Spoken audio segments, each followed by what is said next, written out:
As we spend more and more time with our camera, taking more and more pictures and photographs, we need a way to quickly see them all, to be able to assess them as well as organise them before deciding which ones we want to open up in Photoshop. Now, using the File and the Open command is fine, but if we plan to work with a lot of images, it can be very, very tedious. I can open images one by one, but I don't have access easily to a lot of information about the images, or any ability to catalogue or find an image. Now, fortunately, Photoshop comes with a program called Bridge, which is for short called a DAM, and for long it's called a Digital Asset Manager. And this allows us not only to view the files, but also do other things like adding keywords, metadata, and filtering our images. And it's far easier to use Bridge to navigate the folders on your hard drive and to open images than it is to do it any other way. Now, to open Bridge, I can use the File menu, which is going to be File and Browsing Bridge, or we can use the keyboard shortcut of Alt, Control and O. Now, this will bring up Bridge in its default view like this. Now, let's have a quick look at the structure. Now, at the top here, we've got the menu bar.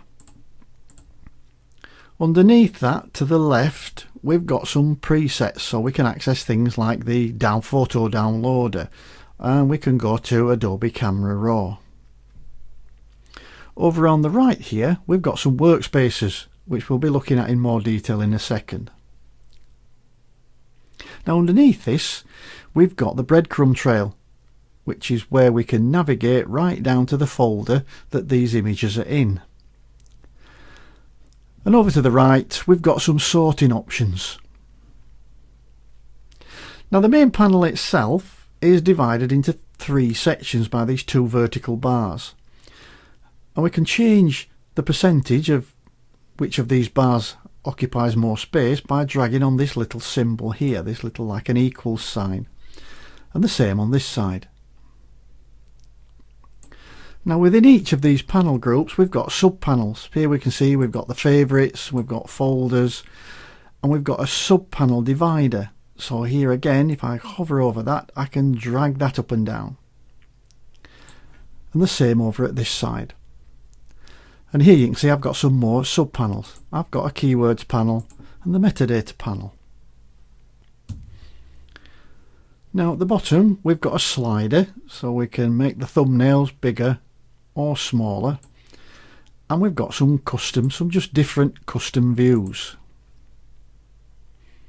Now, this layout is the default, or what they call the Essentials workspace, and this isn't always ideal. Now, we can customize this to best suit our workflow and save it out as our own custom workspace. Now, let me show you my custom workspace and how easy it is to do. Okay, well, over here, if we look, we've got the preview panel. Now, this is fairly small, and I will prefer my preview panel to be in the middle here, where I've got a nice big area so I can see a nice big preview. So all I do is I go and click and drag on the tab where the word preview is, and I drag it in until I get a blue line going all the way around, and then I just let go and I drop that panel into the middle. So now my preview panel is in the middle. I prefer the content panel, which is the content of whichever folder we happen to be looking at, over here on the right hand side. So I'm going to click and I'm going to drag the content folder and wait again till I get those lines going all the way around and drop it in. So I've now got content, keywords and metadata, and I've got my preview panel here. So now if I click on an image, I get a nice big preview in the middle that I can see. Now, I do like metadata and keywords to be down with filter and collections to keep them all together. So I've just got my content on this side.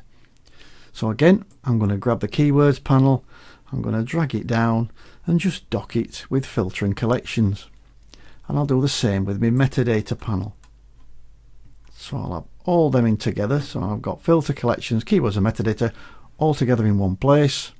I've got my content, which is what's in the folder I'm looking at, and I've got my preview in the middle. Now I've got here, we've got the favourites and we've got folders.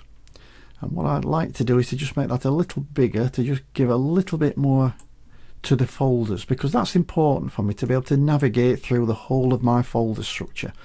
And if I want to, I can make some favourites and add them to the favourites panel. Now, to be honest, the favourites panel I don't use a lot, so you can actually switch panels off if you don't use them. Now, all the panels are available in the window menu, so anything that's got a tick next to it means the panel is visible. Well, if I don't want the favourites panel, I'm just going to click on that and that will take the favourites panel away. If I want it back, I can just go back to window and put a tick back in the favourites panel. Right, now I've done all that, I've got the workspace that I want to work with. I can now save it out. So I'm going to go over to this little down arrow here and I'm going to select new workspace. I'm going to give it a name. I'll call it Ken Workspace.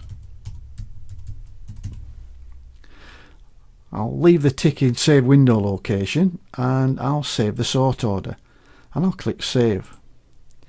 And now you can see it appears now that I've got my own workspace. And I've got these others I can go at as well. So if I quickly want to go to the output workspace, I can. Or I can go to the film strip.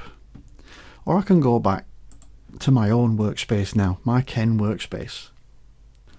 So that's it. That wraps up our little conversation on the Adobe Bridge and how to make a customized workspace to suit your workflow. I hope that was useful. I'll see you in the next video.